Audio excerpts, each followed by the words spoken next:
Episode 3 के आरंभ में रावण कहता है कि ब्रह्मा जी भी अपनी रचना देखकर निराश होते होंगे कि कोई नहीं है रावण को टक्कर देने वाला, उसे मारने वाला। बोलता है कि जब मैं साधारण योद्धा हुआ करता था तब मैंने अपने बल के घमंड में बाली से युद्ध किया, तो बाली के बल के सामने मेरे बल ने घुटने टेक दिए। के छल के मृत्यु के बाद वानर सेना को केवल रौंदी जाएगी। के बाद युद्ध भूमि का दृश्य दिखाया गया है जहाँ कुंभकर्ण के विशाल शरीर को देखकर पूरी वानर सेना भाग रही होती है, किंतु युद्ध भूमि में सुग्रीव, अंगद, नल, नील और हनुमान जी सभी टिक के खड़े होते हैं। जी लक्ष्मण जी से कहते हैं कि हम मिलकर कुंभकर्ण को हराएंगे, तो लक्ष्मण जी कहते हैं कि यह युद्ध दो छोटे भाई के बीच में, इसलिए मुझे अकेले लड़ने दें। इसके बाद लक्ष्मण जी कुंभकर्ण के सामने जाते हैं। लक्ष्मण जी के तीर के वार से कुंभकर्ण का विशाल शरीर भी पीछे हटने लगता है। समय बाद लक्ष्मण जी का तीर खत्म हो जाता है। उसी बीच हनुमान जी वहाँ आते हैं और कहते हैं कि जब तक मैं जीवित हूँ तुम युद्ध में अकेले नहीं हो सकते। हनुमान जी अपना आकार बढ़ाकर कुंभकर्ण पर हमला करते हैं। लक्ष्मण जी भी कुंभकर्ण पर हमला करते हैं, तो कुंभकर्ण लक्ष्मण जी को अपनी हथेली में दबा लेता है। उसी बीच राम जी अपने तीर के वार से लक्ष्मण जी को कुंभकर्ण की हथेली से आजाद कर देते हैं। कुंभकर्ण राम जी से कहता है कि मैं तुम्हारा शीश अपने भाई को तोहफे में दूंगा। राम जी कहते हैं मैंने सुना है तुम सोते बहुत हो तो सपनों में ही देना। के बाद राम जी और कुंभकर्ण में युद्ध होता है। हनुमान जी अपना मन शांत करके अपनी शक्तियों को याद कर रहे होते हैं। के बाद हनुमान जी का शरीर भी कुंभकर्ण के शरीर के समान बड़ा हो जाता है। हनुमान जी का वार और कुंभकर्ण का वार दोनों युद्ध भूमि को डोला देता था। के बाद हनुमान जी कुंभकर्ण को पीछे से पकड़ लेते हैं और श्री राम को तीर चलाने के लिए कहते हैं। श्री राम अपने तीरों से कुंभकर्ण के दोनों हाथों पर हमला करते हैं, जिससे उसका हाथ जल जाता है। उसके बाद राम जी कुंभकर्ण के छाती पर वार करते हैं, जिससे कुंभकर्ण की मृत्यु हो जाती है। श्री राम बताते हैं कि कुंभकर्ण जानता था कि उसकी मृत्यु निश्चित है, फिर भी वो अपने भाई के प्रेम के कारण युद्ध लड़ने आया, इसलिए उसका नाम सदा के लिए अमर हो गया है। उसके बाद लंका का दृश्य दिखाया गया है जहाँ रावण और इंद्रजीत कुंभकर्ण की मृत्यु से क्रोधित होते हैं। रावण इंद्रजीत से कहता है कि मेरे पास केवल तुम बचे हो, क्या तुम अपने चाचा भाई की मृत्यु का प्रतिशोध लोगे? इंद्रजीत रावण को वचन देता है।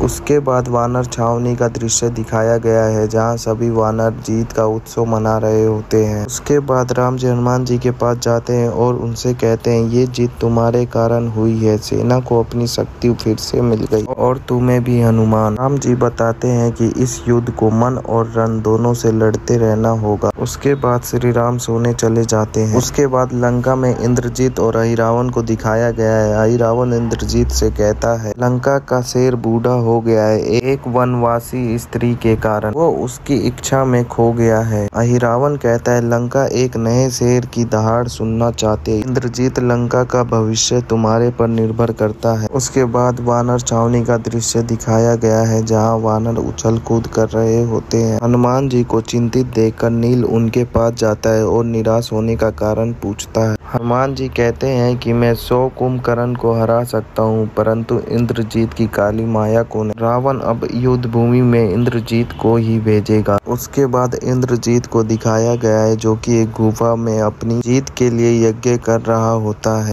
जिस स्थान को अहिरावण देख लेता है, यहीं पे एपिसोड 3 खत्म हो जाता है।